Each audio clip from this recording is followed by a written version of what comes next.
Ya, aló, aló, aló. ¿Se escucha? Sí, dentro de las preguntas que habíamos hablado, por supuesto. Mira, acá a Valentina, no sé si alguien le puede decir por el chat, por favor, que chicos, necesitamos que entren con su nombre de pila.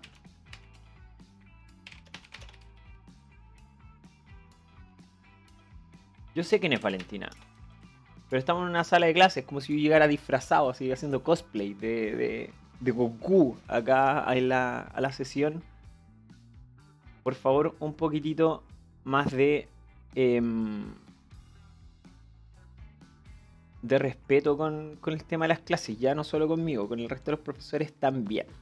Ya, como les decía, estamos grabando, ya estamos en sintonía, ya hemos esperado 13 minutos el comienzo de la clase, siempre, algo que siempre hacemos. Valentina no entendió, no importa, la vamos a dejar entrar, pero para que sepa, para que nos pueda escuchar. Y nada, les damos la más cordial bienvenida a todos y a todas a esta ya cuarta sesión de las clases, no, miento, la quinta sesión de las clases de lenguaje y comunicación. Estos son las personas que vienen recién llegando, a quienes también les damos la más cordial bienvenida. Valentina, necesito que te coloques tu nombre de pila, tu nombre real, por favor, no Valentina U. Ya nos encontramos en una clase real, una clase a distancia. Tengo un artículo muy bueno que compartir con todos ustedes acerca de lo que son las clases virtuales y por qué son tan agotadoras, tan cansantes, tan demandantes y nos cuesta tanto prestar atención o entender los formalismos. Está muy bueno, está redactado por un diario español que se llama El País, que tiene de los mejores redactores que hay. Y Matías Delgado, por favor, adelante, cuéntanos, ¿cuál es tu duda? ¿Dónde te fuiste, Matías? Adelante. ¿Sí? ¿Ibas a hacer alguna consulta? Matías Delgado, ¿no? Ah, es que te vi levantar la manito. Ya, perfecto. ¿Dónde te pusiste? Ya. Bueno, sin más interrupciones, vamos a dar inicio a lo que es la clase, no sin antes haber repasado todas las normas de convivencia que ya las dijimos, incluso antes de la grabación, que se deben establecer en una clase virtual. Siguiendo esto, había personas que acá en el chat me preguntaron y me señalaron que no tienen la guía. Bastante mal. La guía ya fue subida hace más de una semana y la guía ya tiene que estar en curso. De hecho, si nos acogiéramos a las fechas de entrega establecidas en un comienzo, o las ideales, las óptimas, ya tu ficha, tu guía número 3, ya debería estarlas terminando. Bueno, si no las tienes aún, es ahora cuando la puedes descargar. Nosotros siempre empleamos unos pocos minutos para hacer esto. Te vas a la página oficial del colegio. Luego a la sección de departamentos, ubicas el departamento de lenguaje propiamente tal y bajas y buscas tu curso. En este caso, primero medio. Y le damos descargar a la guía. Está en Word en esta ocasión. Se decidió que Word fuera como el formato de intercambio de archivos porque se pueden visualizar casi de todos los teléfonos celulares. Si no puedes visualizarlo, lo puedes ver desde Gmail. Y si no puedes visualizarlo porque no tienes Gmail, en un mundo en el que Android es la plataforma más utilizada del universo, puedes cambiarlo en una página que se llama I Love PDF, que yo siempre la recomiendo. Y si ya no la tuvieras, yo mismo te puedo hacer la conversión, ¿ya? Vamos a utilizar la misma guía que ustedes están viendo por si llegara a haber un cambio de formato, como por ejemplo esa parte superior. Y nosotros ya trabajamos en esta guía la otra vez. Se dan cuenta que ya en 3 días más es como la fecha ideal de entrega de la guía 3. Entonces, con respecto a esto mismo, chicos, señalarles que sean muy cuidadosos en la forma en la que envían su guía, en el asunto del correo. ¿Cuál es el asunto del correo? Es muy importante que lo sepan, que es la parte que está como el título del correo. En el título del correo debe ir especificado tu nombre, la letra del curso a lo cual perteneces y el asunto que estás enviando, porque hay personas que me enviaron 7000. Anaís, puedes verlo en el visualizador de archivos de Google. Ya no hay ningún problema. El formato Word ya actualmente está con código abierto. Y si son estudiantes o si tienen un hermano estudiante universitario, Office acaba de tirar la semana pasada una promoción de que el Office 365, que es el Office original, está gratis para todos. Cáchense que el Office vale 20.000 pesos mensuales, tiene una suscripción. y está gratis para los estudiantes por el tema de la cuarentena, así que aprovechen eso. Ya, no nos distraemos más. Bueno, no hemos empleado tanto tiempo en esta introducción, pero sí son normas y cosas que hay que estarles recordando siempre y que hay que estar señalando, por supuesto, el nombre del correo electrónico también y la asignatura que va. Estas son fechas ideales. ¿A qué me refiero? A que si no hay ningún problema, a que si tienes acceso al computador, a que si tienes todo en óptimas condiciones, sí puedes entregarle a este correo electrónico y no hay ningún problema el día y la hora ahí señalada, lo que va a facilitar la revisión, lo que va a facilitar que podamos entregarte las notas a tiempo. Sin embargo, si llegas a tener algún problema, siempre se puede conversar, ya sea con tu profesor jefe, a quien le puedes encauzar eso, que en ese caso soy yo, y, o a tu profesor de asignatura, y te vamos siempre a considerar esa situación. Para las fechas o la fase 1 y 2, muchos de ustedes se habrán dado cuenta, se respondieron los correos de manera personal y se entendieron casi, por así decirlo, el 99,5% de todos los casos que hubo entrega tarde, ¿ya? Porque tenían una muy buena justificación. Bueno, sin más preámbulos, vamos de derecho a la revisión de la guía.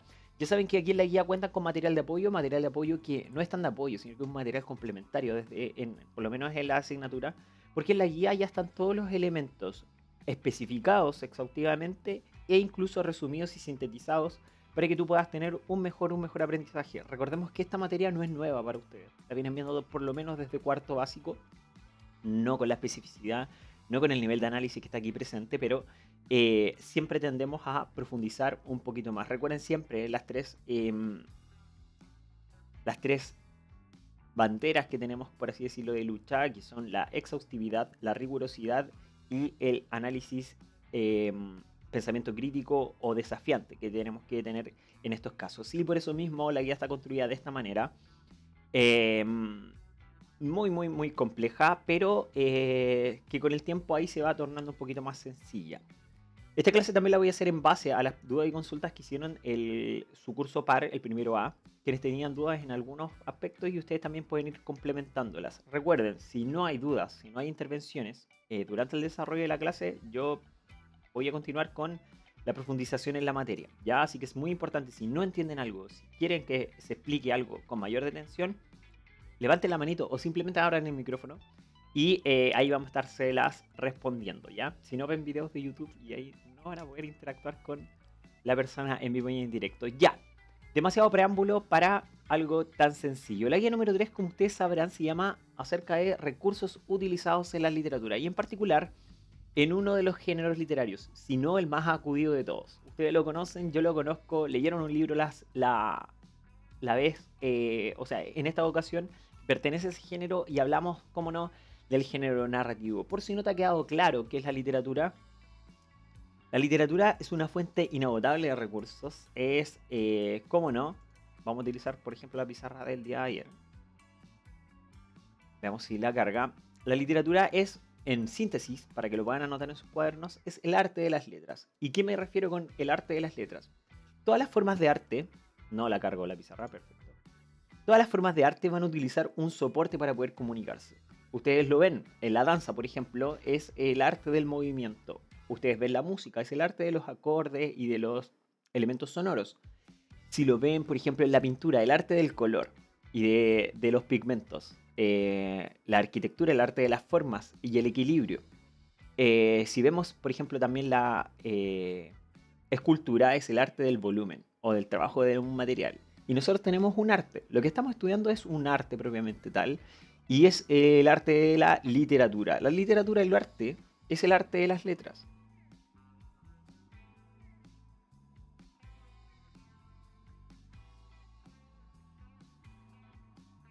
La literatura, como les decíamos, es el arte que utiliza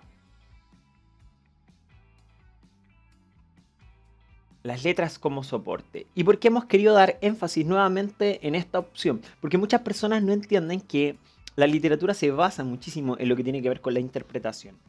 El cómo nosotros como seres humanos la podemos percibir de buena manera o de mala manera. La podemos entender o no comprender. Imagínense que si un mensaje común y corriente como hola, ¿cómo estás?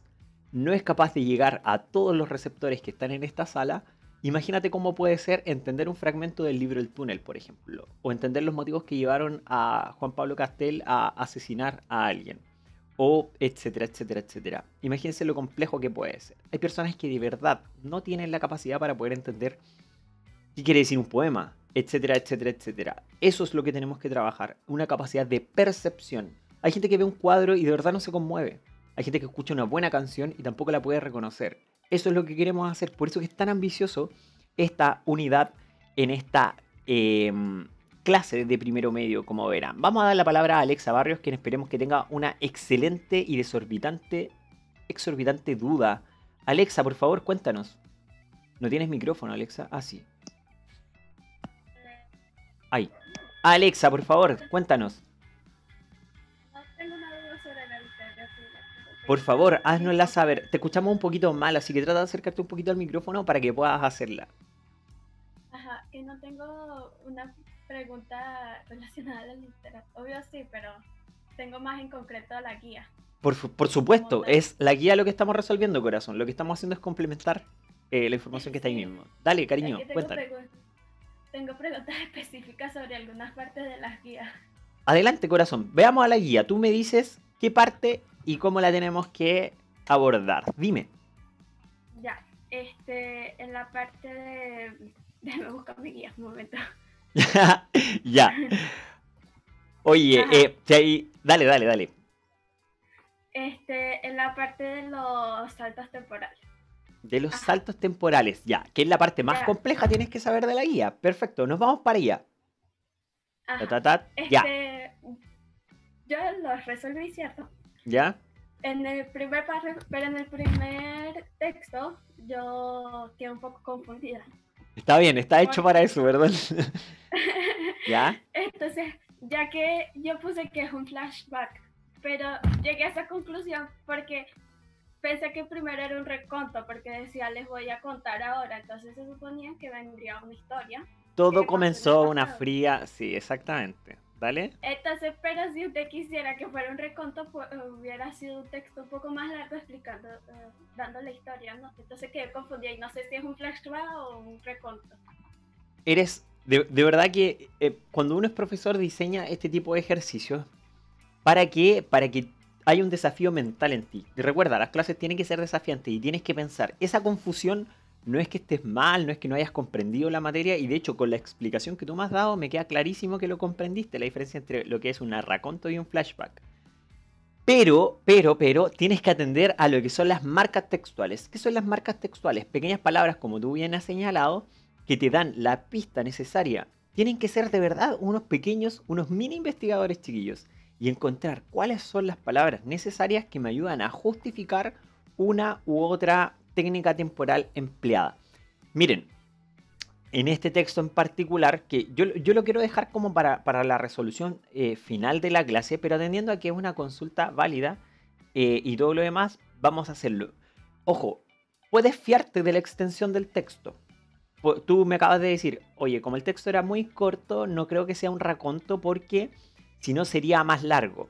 Sería un texto más extenso y viajaría más al pasado. Ya, la extensión del texto nos da lugar a que pueda diferenciar entre flashback y raconto. ¿Por qué? No un 100%. ¿Por qué? Porque si aquí Carlos, que era quien se encontraba con un cuchillo en el cuello, si hubiese dicho, viajaré al inicio de mi vida para contarte por qué estoy, no sé, con un trauma, ese sí va a ser un salto extenso. Y ese salto puede durar, ¿cuánto? 4 líneas. ¿Ya? Vuelvo a insistir, mi querida Alexa, para no darte la respuesta así como de buenas a primera y que todos los demás compañeros así que están volando como buitres así alrededor para tener la respuesta correcta, la tengan de inmediatamente. Yo te voy a decir, la marca textual es la que te va a decir si el salto fue extenso o fue breve. Acá dice, todo comenzó una fría tarde de invierno. No nos señala cuán lejano es ese invierno al tiempo actual. ¿Ya? Pero mira, su padre llegó a casa con un niño de la mano y le comunicó a su familia. Este niño se llama Carlos. Alexa, si me estás prestando atención, esta palabra te puede dar un indicio. ¿Ya? Sí, ya, Ya. O Ya, sea, no ya es que sea capté. la pista decidora, ya no, pero ya te puede comenzar a dar una pista. Es Sí. mi hijo, desde hoy vivirá con nosotros. Espérate, Ah, eh, acá no te está diciendo en el primer párrafo que él sea un adulto, ni que sea grande, pero sí tiene plena conciencia por cómo percibe los hechos. Un niño no se da cuenta que sentía el aliento de su captor. Un niño cuando lo van a matar, no sé, se fijará en otras cosas, comenzará a gritar. Pero mira, se encontraba con el cuchillo en el cuello, sentía el aliento de su captor. Esas cosas como que nosotros cuando grandes las percibimos. Perdonen lo difícil del ejemplo, pero de verdad que quiero que sean así de sagaces. Yo tengo plena confianza en ustedes y en las clases, ¿cómo los felicito con las respuestas que me dan? Entonces, tienen que ser verdaderos detectives, tienen que ser astutos, tienen que ser sagaces, tienen que ser sumamente indagativos para poder entender esa vaina, ese asunto de si es el salto muy extenso o si es muy breve, ¿ya? Y acá ya. todo, mira, acá obviamente ya te empieza a especificar de que si es un salto temporal hacia atrás, porque todo lo que ocurriría después es lo que les voy a contar ahora. Más encima, Ah, es como que este fragmento es como el inicio de un gran texto que está inconcluso. Obviamente, aquí, si yo te hubiese puesto 3 puntos, hubiese sido mucho más claro. Pero ya con la palabra niño y que te va a contar durante todo el desarrollo de este fragmento qué es lo que le pasó cuando niño, está clara la respuesta. Yo creo que ya te la dije sin decírtela, te la dije sí. implícitamente, ¿ya? Porque el flashback vuelve inmediatamente al punto de origen y queda claro que volvió. O sea, al punto donde estaba. Es decir, sería más o menos como Carlos se encontraba con el cuchillo en el cuello, sentía el aliento de su captor. Entonces recordó cuando niño, cuando un león quiso matarlo y tenía sus fauces en su cuello. Ahora, con este captor, se sentía de la misma forma. Ya con el volver, con este mismo captor, me doy cuenta de que volvió al presente. En cambio, ese texto no ha vuelto al presente. Muchas gracias, Alexa, por tu excelente, excelente duda. Y de verdad que te, te pusiste la capa de héroe y fuiste la mejor. Exactamente, Kevin. Ya, a lo que dijiste, sí. Bien. Ajá. Para los que están Después voy atentos. a, Ya. después voy a preguntar otras cosas que Ya también. dale, pues acorde, comencemos a revisar la guía. O sea, ya comenzamos, evidentemente, pero estaba haciendo algunos repasitos para que puedan entender un poquito por qué este Sí, mundo, solo. exactamente, por qué este mundo de la literatura es tan complejo y tan difícil de abordar. Recuerden, chicos, que tenemos tres, también, así como tenemos tres banderas de lucha en nuestra clase, también tenemos tres horizontes en los cuales tenemos que indagar este contenido y que es más o menos lo que nos pide el Ministerio de Educación y lo que nosotros también queremos proyectar en ustedes. Queremos que sean lectores sagaces, escritores, no escritores de libros, sino que puedan escribir sus ideas y darse a entender. Cosa que tuvieron muy mal en las guías pasadas. Había personas que me contaban una historia, iba caminando cuando de pronto un chicle me pegó, estaba rica la comida de plátano. Y eran sumamente incoherentes. ¿Ya? Tienen que ser buenos escribiendo textos. Y en tercer lugar, en el ámbito de la oralidad, Alexa se comunicó excelentemente bien conmigo, pude entender sumamente bien su pregunta y eso también tiene que ser capaces de poder expresarse oralmente para que nosotros podamos entender qué es lo que quieren decir. Les va a servir para la vida, les va a servir para las clases, les va a servir para todo ámbito de cosas, ¿ya? Por eso que ahora lenguaje y comunicación tiene este fin, este sello un poquito más complejo, ¿ya? No es tan solo revisar cuál es el verbo de qué sustantivo, qué tipo de sustantivo es. No, eso de verdad que sirve, pero para la gente que se dedica a esto. Para los estudiantes nos sirve que aprendan a comunicarse. Bien, vamos, continuemos con la revisión de la guía. Chiquillos, chiquillas, dijimos entonces que en nuestra pequeña introducción que la literatura es el arte de las letras propiamente tal. Y vaya que estaba ligado con lo que decía Alexa, aunque ella creyera que no, porque tiene que ver con el ámbito de la interpretación. ¿Por qué es importante dejar claro que es arte? Porque el arte es lo contrapuesto con lo que tiene que ver con, por ejemplo, un texto no literario. Esto es literario y hay una serie de otros textos que son no literarios. Para que lo sepan, los textos no literarios son todos de carácter objetivo. ¿Qué quiere decir objetivo? Que se basan en hechos, en ideas o en elementos que han sucedido en la realidad para poder dar explicación de ellos. Por ejemplo, un texto expositivo. Hay una noticia muy buena que les comencé diciendo en el inicio de esta clase, que habla acerca de las clases virtuales y de por qué nos distraemos tanto cuando estamos frente a un computador. Yo lo leí anoche, se basa rápidamente señalárselos porque estamos viendo algo en 2 dimensiones. La sala tiene 3 dimensiones, por lo tanto yo me puedo pasear, usted puede sentir el ambiente, otras cosas. Y aquí tienen que emplear tanta atención de su cerebro en tratar de entender qué estoy diciendo y no me pueden ver ni tocar ni nada por el estilo, que tienen un agotamiento tecnocerebral. Entonces, ese texto se basaba en hechos, en estudios, le preguntaban a psicólogos, a lingüistas y todo lo demás, por qué era tan cansador las clases virtuales tanto para quien las da como para quien las recibe. Entonces, ese texto, que era un artículo noticioso, un reportaje particularmente, es un texto no literario. ¿En qué? Se basa en hechos, en estudios, y tiene que ser sumamente objetivo. Una receta de un médico es objetiva. No puede ir con, creo que 3 gramos de paracetamol o creo que 100. Puede hacer la diferencia entre matar o no matar a alguien. En cambio, la literatura no mata a nadie. Mata a personajes ficticios. La literatura siempre, jóvenes, tienen que entender que es ficción. Por más que ustedes crean que esto es real, por más que ustedes crean que Don Quijote vivió en un lugar de la Mancha, no, Don Quijote es un personaje absolutamente ficticio. Ya lo dije en una clase anterior, también pueden revisar la clase del curso par, para que vean el debate en el que entramos en esto, que se dio por dudas y consultas, pero que acá parece que no. Está bastante claro. En cambio, el texto no literario es real, ¿ya? Una noticia, una carta formal y todo lo demás. En cambio, la literatura es siempre ficción. Recuerden que tanto narrador, personajes, el mundo que se habita ahí es absolutamente ficticio. Aunque hay gente que piensa que es verdadero. ¿Queda claro ahí la diferencia de literatura? Gracias, muchas gracias. Sí, gracias Kevin, siempre tan atento. La literatura, chiquillos, chiquillas, va a tener 3 formas de manifestación para ustedes, ¿ya? Estas formas de manifestación van a ser 3 géneros literarios. Tenemos el género narrativo, el género lírico y el género dramático. A saber, están aquí en una tablita, ¿ya? Ah, a propósito, se me olvidaba algo. La literatura se va a valer siempre, perdónenme, como es ficción y como es arte, se va a valer de una pequeña trampita. Y que siempre va a utilizar palabras que son polisémicas. ¿Qué significa polisémica? Poli en griego significa muchos y sema tiene que ver con el significado de una palabra. En las letras en la literatura tienen muchos significados posibles. Ya yo creo que con ustedes hice la clase de lo que era un león. Puedo decir, no sé, mi corazón, me duele el corazón. Cuando una chica me ha dejado y vengo y yo digo, me duele el corazón. Lo que me duele en realidad no son los músculos que dan vida o función a mi corazón. Sin embargo, el corazón es metafóricamente, que ni siquiera es así, el evento o el símbolo que recibe al amor, ¿ya? Porque sabemos que no es tan racional el amor. Eso es polisemia, eso es la connotación que tiene una palabra para poder significar en la literatura.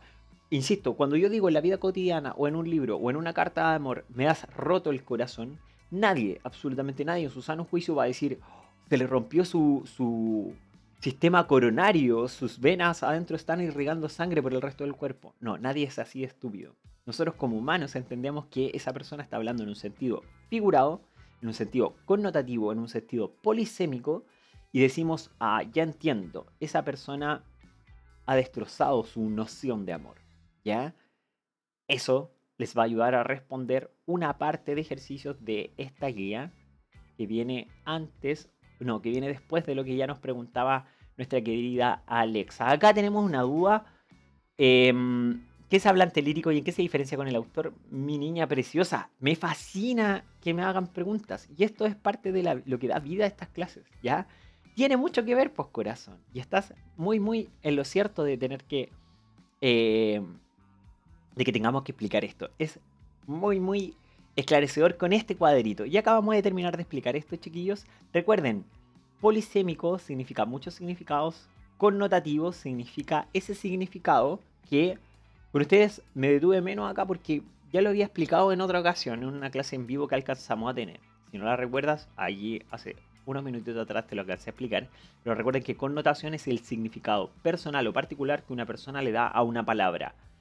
¿Qué sería lo contrario a connotativo? Denotativo, que es el significado común, grupal, extendido de una palabra. Para cualquier persona, corazón significa, vuelvo a decirlo, el músculo que tenemos en el centro de nuestro cuerpo, de nuestra caja torácica, que irriga sangre a todas las partes del cuerpo.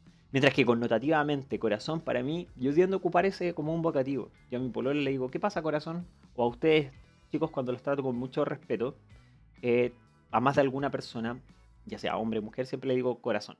Es como un vocativo que tengo pegado y que encuentro que no es ni acosador ni nada por el estilo. Entonces, para mí, connotativamente corazón es cariño, es sinónimo de cercanía o vocativo.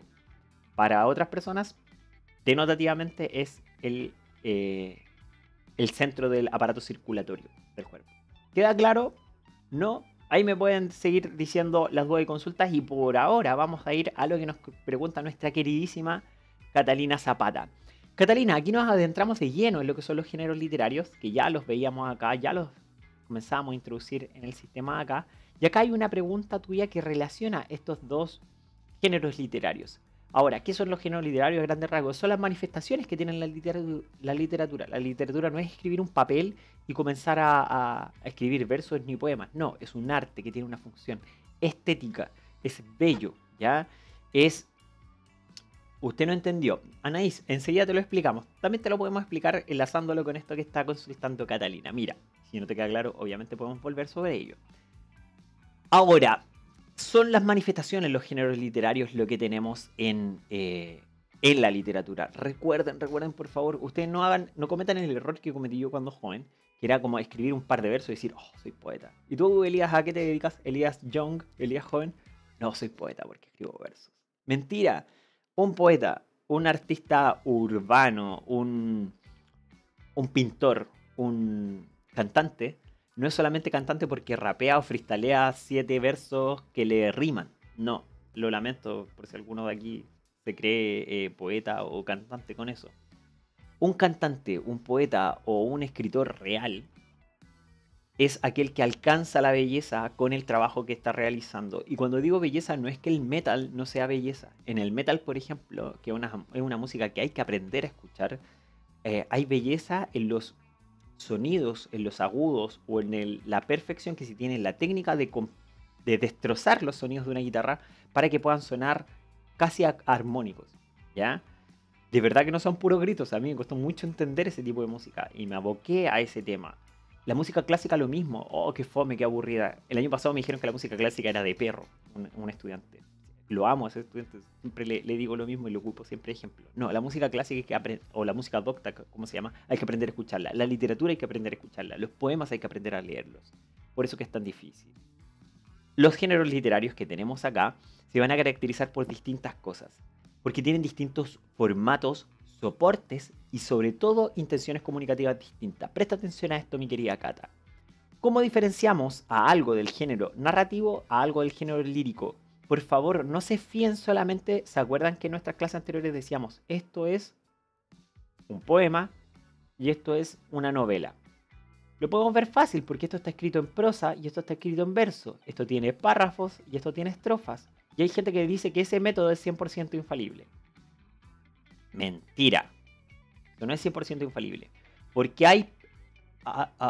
no voy a perder tiempo sacando el libro ahí arriba. Hay un texto que está acá arriba que se llama La Ilíada. Está por ahí. Ahí está al lado del de Juego de Tronos. La Ilíada está escrita en verso. Y la Ilíada es el texto narrativo, si no uno de los 5 más importantes de toda la historia de la humanidad. Y fue escrito hace más de 4000 años. Imagínense. Entonces, ahí ese método que ha comprobado que no es 100% infalible. ¿Cómo lo podemos entender, mi querida Catalina, y a todos nuestros queridos viewers? Por la intención comunicativa. La Ilíada tiene una clara intención comunicativa. El túnel tiene una clara intención comunicativa. El Principito tiene... Los Juegos del Hambre tienen una clara intención comunicativa de contar algo que ha sucedido. Si el afán de ese texto literario es contar una historia, vamos a estar presencia de un texto netamente narrativo. Por el contrario, el texto tiene un afán de manifestar los sentimientos y emociones de un hablante lírico, vamos a estar en presencia o de expresar esos sentimientos y emociones vamos a estar en presencia del género lírico, que suele escribirse en la mayoría de los casos así como vimos. Y si estamos en presencia de un texto que, miren, lo puedo dibujar acá, un título, un nombre, un diálogo. Un nombre, dos puntos, un diálogo. Tiende a tener esta forma inequívoca el texto dramático, pues tiene siempre la función de representar, presten atención, la potestad de poder ser representado en una obra de teatro. Ojo chicos, no confundir, ahí para que también Matías tome el apunte, no confundir género dramático con teatro, son dos cosas totalmente distintas. El que me diga la respuesta de eso, le regalo una décima para la revisión de su guía de nota a continuación. ¿Quién me puede señalar la diferencia entre el género dramático y el teatro? Voy a dar 10 segunditos para ver si alguien la sabe. Si alguien...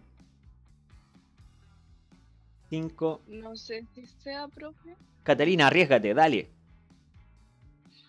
pero a lo que dijo el Kevin, que el género dramático es como lo que está escrito y el teatro es cuando lo actúan. Catalina, te atreviste a decirlo y Catalina, como siempre, tuviste la razón. Son dos cosas, dos artes totalmente diferentes, ¿ya? Sí, tú también, Kevin, por supuesto. Sí, están, yo como las clases las grabo, están plenamente identificados. Cuando vuelva a clase les voy a llevar unos regalitos, ¿ya? Y también, obviamente, el tema de la nota, que me lo recuerdan, Y, ¿qué les iba a decir? Eso, son dos artes totalmente diferentes. Si atendemos al inicio de la clase, la literatura es el arte de las letras y el género dramático forma parte de este mundo de letras, porque está escrito en un libro, ¿ya? Mientras que el teatro es un arte que utiliza otro soporte para manifestarse que no son las letras. El teatro es movimiento, es declamación, es actuación. El teatro forma parte de, solamente para profundizar en eso, el teatro forma parte de lo que se conocen como las artes escénicas, en las cuales cabe, por ejemplo, el teatro, el cine, y también actualmente se considera el circo contemporáneo como una forma de arte, como el Cirque du Soleil. Si alguno lo ha visto por ahí, ese circo que no se trata de animales, se trata de la virtud del cuerpo humano, ese circo también es casi artístico y mezcla muchos formatos y muchas formas de arte. Bien, ese es el dramático, mi querido Matías Delgado, ¿ya? Es el arte que tiene la intención comunicativa de ser representado, de poder ser llevado a otra dimensión, a otro arte, ¿ya? Y lo puedes reconocer, como te señalaba acá, porque siempre lleva el nombre del personaje y después aquello que dice. ¿Quién escribe el género dramático? Un dramaturgo, ¿ya? Que es el que lo escribe, un ser real. ¿Y quién nos los cuenta? El denominado hablante dramático. La misma diferencia, para responder nuestra pregunta de nuestra querida Catalina Zapata, es la diferencia que tiene el hablante lírico con el autor. Vamos a hacerte una nueva pizarra, Catita, para que puedas entender esto más sencillamente, que es una duda que todo el mundo tiene y que siempre tenemos que resolver. Cata, lo primero que quiero que sepas que hay, así como en nuestra pizarra anterior de la literatura y de los textos no literarios, que uno es real y el otro es ficción, el mismo criterio vamos a colocar acá. Real y acá ficticio. ¿Qué es algo ficticio, Cata? No es algo que no exista. Lo ficticio es algo que no es real en sí mismo. Un personaje de un libro existe, pero existe solamente ahí. ¿Ya? Alicia. La Alicia de Alicia en el País de las Maravillas, perdonen que siempre tome como referencia esto, pero siempre hago las clases con los libros que tengo a mano. Alicia no es una niña real. No puede ser que una niña se achique tanto o se agrande tanto o una niña hable con un conejo y esté pasando ese tipo de peripecias, ¿ya? Alicia es un personaje ficticio, lamentablemente. No vive entre nosotros, ¿ya? Ahora, este es el primer criterio que debes tomar. Para poder entender esto, corazón, tienes que entender lo siguiente. Vamos a dar la bienvenida a Martina. Le van a quedar solo 15 minutitos de clase a Martina. Recuerda llegar más temprano, corazón, ¿ya? Y si no, chiquillos, pueden ver estas clases. Siempre las grabamos y las subimos inmediatamente a YouTube. Real y ficticio. Vale, mira. Cata. Real es un hombre. Vamos a colocar de ejemplo a un hombre porque todos ya lo conocen. Les queda un poquito más claro. Real es un tipo, un viejito así, que comienza a decir: me gustas cuando callas porque estás como ausente y parece que tuvieras seguido. Ya, ese tipo se llama Pablo Neruda. En realidad se llama Neftalí Reyes Basualto, pero Pablo Neruda. Ya, ese tipo es real y recibe el nombre de... Ese es el autor de la obra. Pero en la lírica no se llama autor, se llama... ¿Quién es Pablo Neruda? Un poeta. Muy bien, Kevin está una máquina. Pablo Neruda es un poeta. Sin embargo, sabemos que Pablo Neruda hace más de 2 décadas atrás le pasó algo. Pablo Neruda murió. Como es un ser real, nace, crece, se desarrolla y muere. Y Pablo Neruda es un ser que ya está muerto. Ya está en huesitos, si quieren. Y todo lo demás. Pero si yo tomo un texto de Neruda, como por ejemplo un texto que se los recomiendo, que se llama La Oda al Gato, que es una de sus obras que más me gusta, a pesar de que no me gustan los gatos, y comienza a decir: emperador sin orbe, todo para tus pies es inmundo, emperador gato y todo lo demás. La persona que está hablando dentro de ese poema, mi querida Cata, no es el poeta. Quien habla dentro de la obra lírica se llama hablante lírico. Y es un ser ficticio, porque es inmortal. Si yo tomo el libro de Neruda, y te aseguro que va a durar todo eso, en 100 años más, si es que el mundo no se ha acabado, ese hablante va a seguir igual. Va a ser imperecedero, no va a sucumbir como nosotros sucumbimos los seres humanos. Yo le decía al curso de ayer: chiquillos, fíjense que nosotros mismos, nuestro legado en 200 años, se estipula más o menos que todo nuestro legado queda borrado sobre la faz de la Tierra. Hace 200 años, mi tatarabuelo, ¿qué fue lo que hizo mi tatarabuelo? Bueno, puede que haya fundado Santiago, no, para nada, no. Pero todo lo que hizo, el árbol que plantó ya debe estar muriendo, la casa que construyó ya debe estar demolida, no sé. Para que consideren eso, es tan... A mí me angustia un poquito esta situación. Saber que como seres reales estamos hechos para desvanecernos en la existencia, pero los seres ficticios, escribir un libro, por ejemplo, o hacer una obra grandiosa, o tener un logro deportivo importantísimo. Hay un tipo que se llama Larraguibel, no sé qué fue, que saltó en un caballo y tiene el salto más grande de la historia de la humanidad. Y nadie lo ha podido superar. Es un récord, es algo que te hace recordar. Y hoy día, más de 100 años, estamos recordando a esa persona por eso.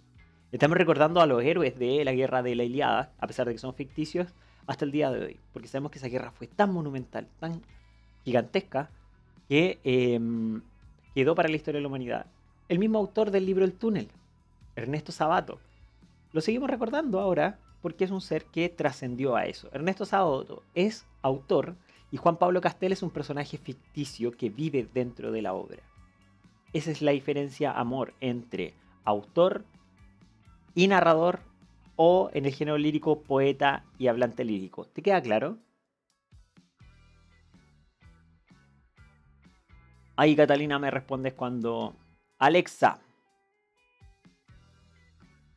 Querida Alexa, adelante. Esto ya lo entendí, pero quiero ir otra vez a la guía. Vamos a la guía porque nos queda poquito tiempo y es lo que tenemos que resolver. Sí, ¿Ya? y tengo una duda. Sí, dale. Ok. Oye, si quieres, chiquillos, yo no tengo ninguna atado. Este es mi trabajo y esto es lo que más amo en la vida, hacer clases. Podemos hacer una tercera clase para resolver más dudas y consultas. Tanto que hubiésemos tenido 3 clases a la semana, imagínense. ¿Ya? Alexa, dale, haznos tu consulta. Ajá. En el cuento policial, ¿cierto? Ya. El cuento policial que está... ¿En cuál? ¿En el primero o en el de Santiago Nazar? El de Marcos de Nevi. Ah, en el marco de La Nevi. actividad 3. Ya, sí, el cuento policial. Acá está. Ya. Sobre las actividades tengo una duda. Ya. En la resolución. Ya. ¿A qué se refiere con la resolución? Yo tengo que darle una resolución. Ah, acá, ya. Mira, lo que pasa es que en la estructura de la narración corriente siempre se te presentan 4 fases, por así decirlo. ¿Ya? Ujú. Todavía nos quedan 8 minutitos para explicarlo. A propósito, Catita querida, vamos por ti y por también Alexa, que nos ha tenido muchas consultas. Vamos a hacer otra clase, ¿ya? Pero para nivel... No es que deje afuera los niveles básicos, no. Vamos a hacer una clase de verdad de resolución de guías, porque mis clases se basan principalmente también en explicarles cosas que deberían saber, pero que a veces no conocen, y que nos quedamos dando vuelta como en una cosita de la guía, o profundizando con contenido que deberíamos tener en nuestras clases normales. Pero podemos hacer, insisto, clases de resoluciones de dudas. Son gratis las clases por este medio, ¿ya? Vamos a agendar otra, ya les digo por si no llegaran a tener claro, y por favor atrévanse a hablar. No puede ser que una clase la haya hecho para resolverle dudas a 4 solamente estudiantes de los 25 que están presentes, ¿ya? Los otros 25 siguen ahí. Me hago siempre esa pregunta, chiquillos. Yo no quiero invadir su privacidad ni nada, ni quiero verlos en pijama ni acostados. Pero, ¿están ahí realmente? Ustedes me pueden escribir sí. Como Matías, mi querida Loreto, también nuestro querido Kevin, que siempre está atento. Pero del resto, yo de verdad que hablo de la generalidad. Están ahí, no lo sé, no lo sé. Y de verdad que me conflictúa muchísimo.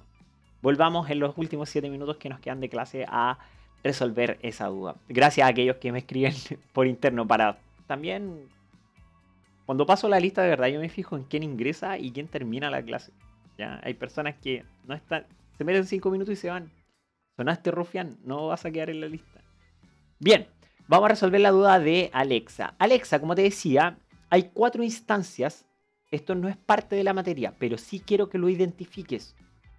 ¿Por qué, Alexa? Porque quiero que te des cuenta que las narraciones tienen siempre, siempre, siempre, siempre esta estructura. Y la tienen desde inicios de la historia de la narración. Ya Aristóteles la planteó. Aristóteles es un filósofo y un hombre íntegro griego. ¿Ya? ¿Cómo se llama esta estructura de la narración? Tiene este marco de... Así se llama, estructura de la narración. Y siempre presenta un marco o situación inicial. Es decir, te muestra a los personajes. No hay texto. De verdad, me atrevo a decirlo. No hay texto en la historia que no te presenta a los personajes de los cuales va a hablar. Incluso en las series de televisión que ven ustedes. Cada vez que aparece un personaje nuevo, en series, no sé, que mueran muchos personajes, como por ejemplo Game of Thrones, The Walking Dead, o no sé, las que verán ustedes, siempre hay personajes que se presentan, se anuncian. En Sex Education, no, cuando aparece uno de los personajes, como que comienzan a hablar de él y hacen una introducción de él en la historia. Ese es el marco situación inicial. Cómo están los personajes, cómo se nos presentan los personajes en un inicio, en su escala de conflicto, en si están tranquilos o intranquilos, cómo están viviendo al comienzo de la obra. Esa es situación inicial, ¿vale, Alexa? 2. El conflicto.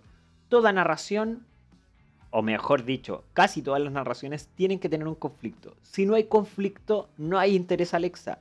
¿Qué pasa? Hay películas, por ejemplo, estaba viendo, las películas son narraciones, es un nivel mega avanzado, alguna vez lo podemos discutir. Las películas de Ghibli, por ejemplo, cuyos personajes femeninos tienen un conflicto con la sociedad, un conflicto con ellas mismas, se las recomiendo, por favor, véanlas. Y lo comienzan a resolver con ellas mismas, ¿ya? O una tribu extranjera viene a invadir esta tribu. O, por ejemplo, en Game of Thrones hay unos caminantes blancos que vienen a invadir el mundo conocido. O en El Túnel, que es el libro que ustedes leyeron, Juan Pablo Castel comienza a caer dentro de su psicopatía, a cuestionarse si le era fiel Ana María. Entonces, ese es el conflicto del libro, lo que da origen a que esta historia me sea contada. ¿Por qué? Porque si es una historia, iba un pony caminando por un prado y comió pasto.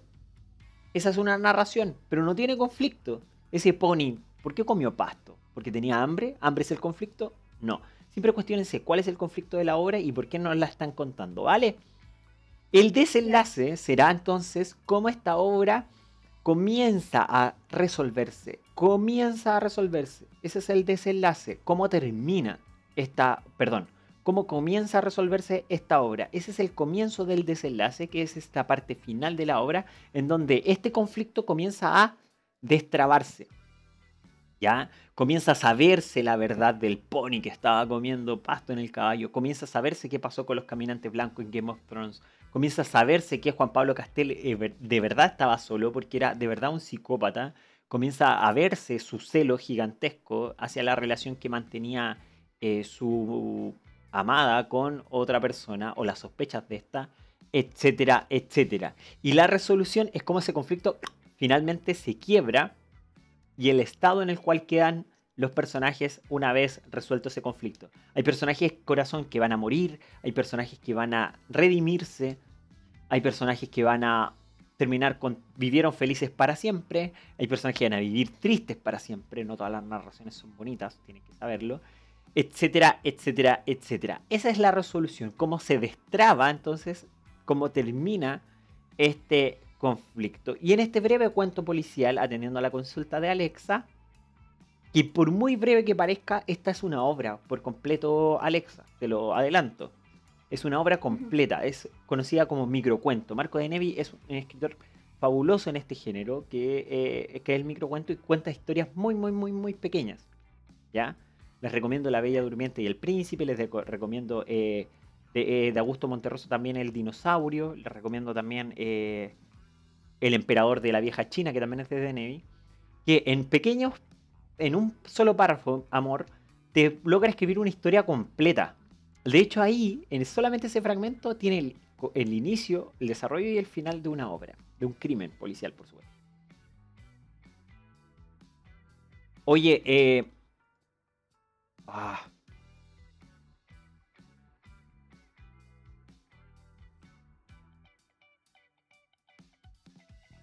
ya, lamentamos, se ha extendido por más del tiempo habitual nuestra clase y como ya se aproxima la hora, alguien va a utilizar la sala.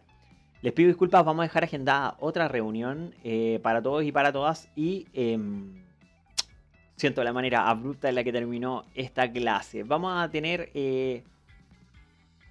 otra sesión, por supuesto, explicando más este tema y cómo resolver la guía. Les mandamos un beso, un abrazo enorme. Disculpen, por favor, esto. Y nos vemos en otra ocasión. Chau, chau.